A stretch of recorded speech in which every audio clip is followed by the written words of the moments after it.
Good day, folks. Greg, Judy, Green Pastures Farm. It's another dry September day out here. We are leaving good residual behind, but we aren't getting any rain. We haven't had any rain now for, it's been, I guess, about 50 days. And then with the heat, it's just drying out the grass. But the cattle look really good. There's one of those cows that's in that auction right there. J501, that's a registered cow. There's a Baker's Dozen, there's 13 of them for sale. They've all been exposed to registered South Pole bulls being moved twice a day. And they're gonna be auctioned off on our website Saturday night. So 13 of them, that's gonna be the last of them. That will be, it's the first and the last. We're not gonna be selling any more. We did a kind of a private treaty with some, but I know a lot of people want South Pole cows, so we're doing an auction on 13 of them that's been exposed to bulls. Good cows. They are fat. They're gonna winter well. They ought to be fat. They're getting grass like this twice a day. You know, when you get into dry times like this, something that people forget is the grass has just got a lot more power to it. It's, you know, I was in Utah. We sold some bulls to a guy in Utah, and I couldn't believe how fat those cattle were on that Utah grass. And there wasn't any grass, hardly. I mean, but what little grass there was very, very highly mineralized. And that's kind of what we're seeing here.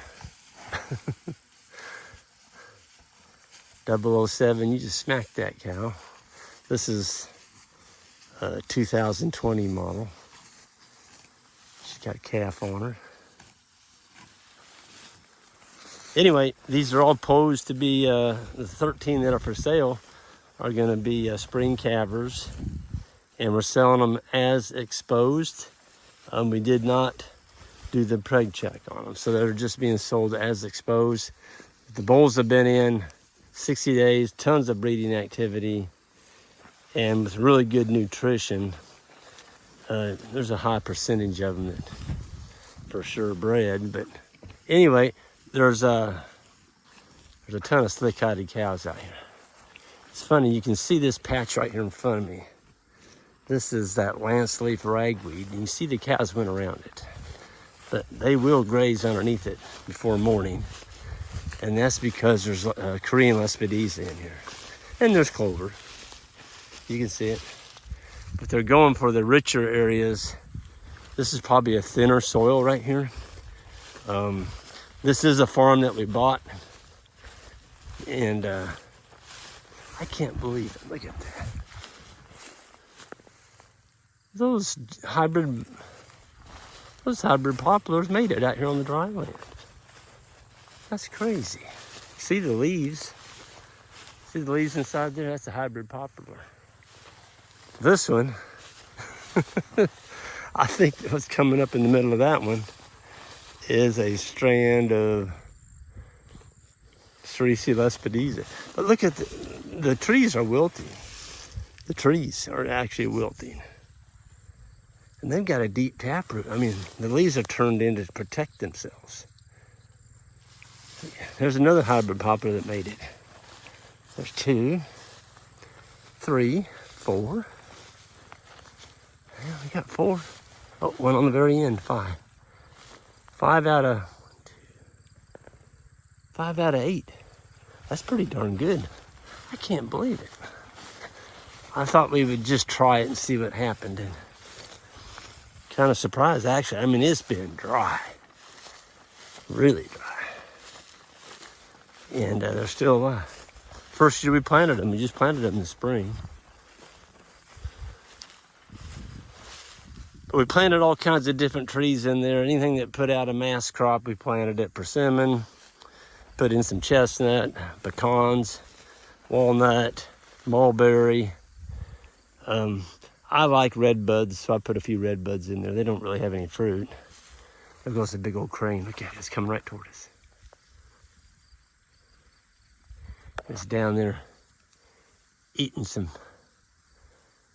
fish on that pond down there.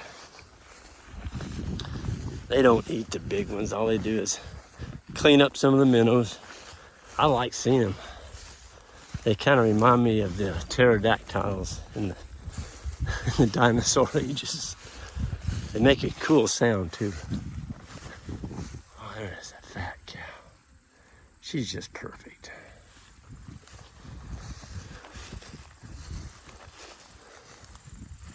Yeah, there's some good cows in here. Somebody's gonna go home with 13 of them.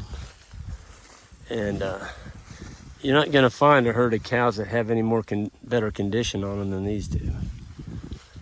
So get your cows in good condition in September before the weather turns cold at the end of October.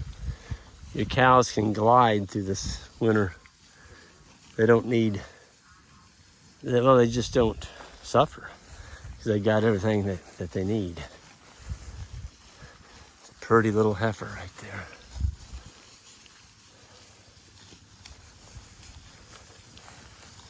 They're going after the clover and the lespedeza right now. And if there's some fescue in the way, they'll nail it too.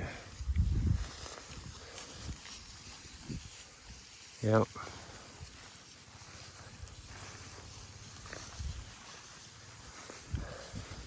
We got people around us already. They've been feeding hay. And yeah.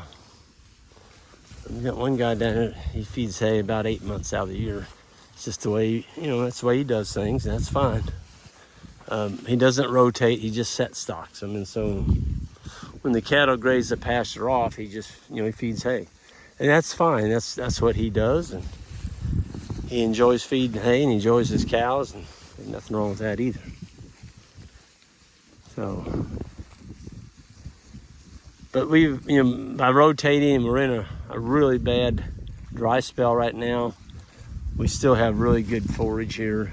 The next rotation is not going to be so rosy if we don't get some rain. But we're trying to give them a big enough area here that we're leaving enough behind that we're going to have another graze in here. We're just going to end up maybe feeding a little bit more hay this winter than normal because we just not growing anything.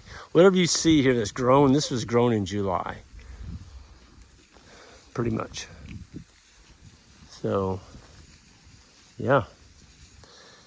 You make a plan, what you think is best at the time, and then you may have to replan. Things don't work out exactly like you thought. So, that's just the way life is, You go through life, and those that fail to plan, you're probably going to have some rough waters ahead of you if you don't plan something. And you got to be watching what's going on. If you're not getting any rain and no regrowth, you need to be trimming some numbers, and that's what we're doing. And there's going to be a bunch of nice yearling steers for sale here in the next couple weeks. They're going to be 450 probably to 550 pounds. And those would be beeves that would be ready to go next summer. You can process them. And our steers finish at about between 900 and 1,050 pounds. That's going to catch most of them. Just took off 3 this morning. Boy, they were nice. Nice and filled out. They had the wrinkles in their tail head. Completely filled out brisket. And just super slick, grass efficient animals. Look at this bull right now. That's his heifer. Jiminy Christmas. Look at this little girl. 007. She is a beaut. That's just a calf. She was born in the spring, but look at how shiny she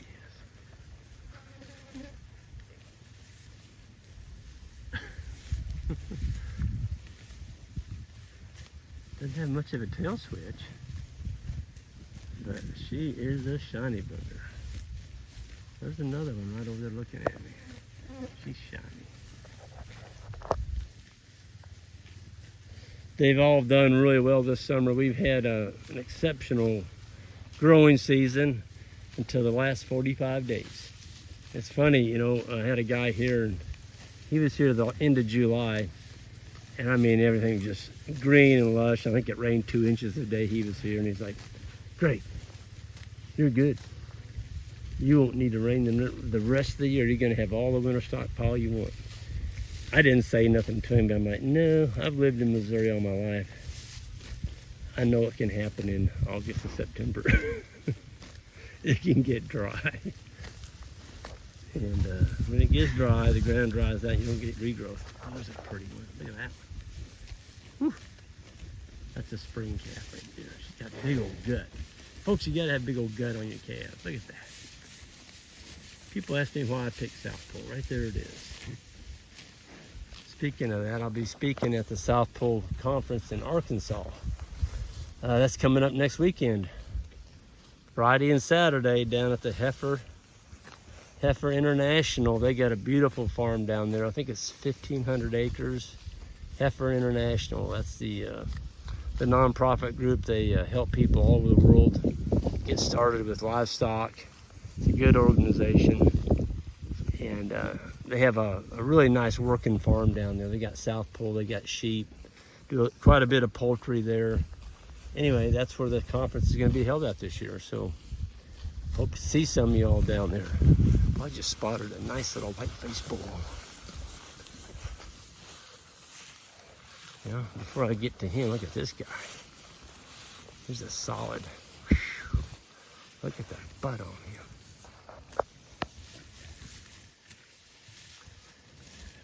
High-five, pretty much. You move out of the way, I'm gonna get better. There you go. Well, he's gonna hide you. Hey, I tell you what, it's hard to find a better looking bull calf than that guy. Whew. Yeah, that's a nice looking bull.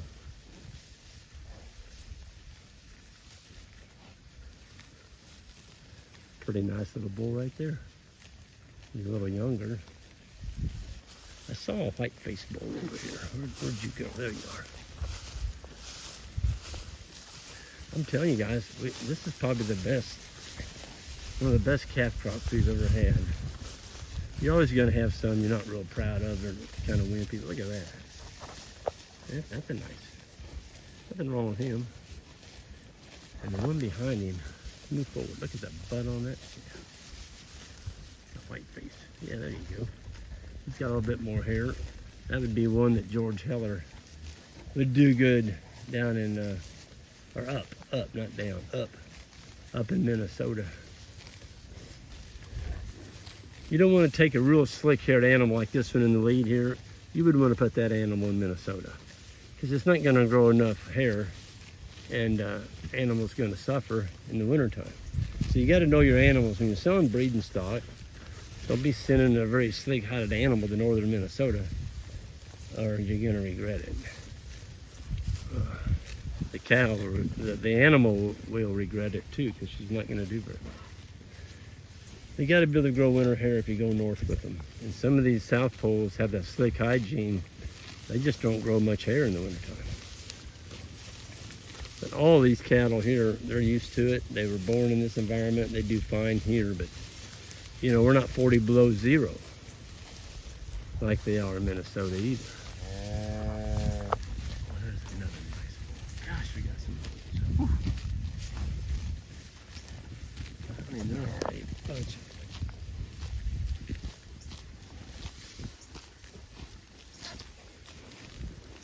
Then you got a little knothead like that one. That's one I call a knothead. He just, you know, he's 24. Yeah, so this calf here is about 14 calves behind the one behind him. He's just not the quality, and it's not his fault. His mom didn't either have the genetics or she didn't milk quite right. It's a nice calf and make a good steer, But you wouldn't want to use this calf in the foreground here for a breeding stock. Just, that's a steer, okay? I was in a herd, I'm gonna tell you where it was at, but guy had some in there, and he just shouldn't have papered them, but he did. He put papers on them. And I told him, I said, those are not breeding stock. Well, they're papered. I'm like, I don't care. Those are not breeding stock.